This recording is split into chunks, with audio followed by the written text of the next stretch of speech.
उद्धव ठाकरेंनी विदर्भ मराठवाडा जिल्हा प्रमुखांची आज बैठक घेतली। आगामी निवडणुकांच्या संदर्भात त्यांना मार्गदर्शन करण्यात आलं, तर बैठकीला सर्व जिल्हा प्रमुख उपस्थित होते। विदर्भ आणि मराठवाडा येथील जिल्हा प्रमुखांची उद्धव ठाकरेंनी आज बैठक घेतली।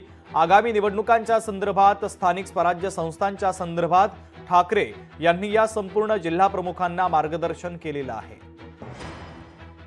दरम्यान या बैठकीमध्ये ठाकरेंनी कोणत्या सूचना दिल्यात आणि कोणता कानमंत्र दिला तेही पाहूयात। 14 सप्टेंबरला आक्रमकपणे आंदोलन करा, पंतप्रधानांना सिंदूर पाठवा। निवडणुका कधीही लागू द्या, निवडणुकीच्या तयारीला लागा। स्थानिक पातळीवर आपली किती ताकद आहे हे आधीच ठरवा। आघाडी की युती या संदर्भात स्थानिक पातळीवरील आपलं मत मांडा। मतदार याद्या तपासा, मतदार यादीतील घोळ याकडे विशेष लक्ष द्या, अशा सूचना ठाकरेंनी दिलेल्या आहेत।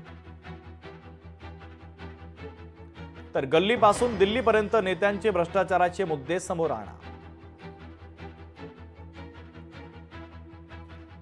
ठाकरेंनी आपल्या पदाधिकाऱ्यांना हा कानमंत्र दिलेला आहे।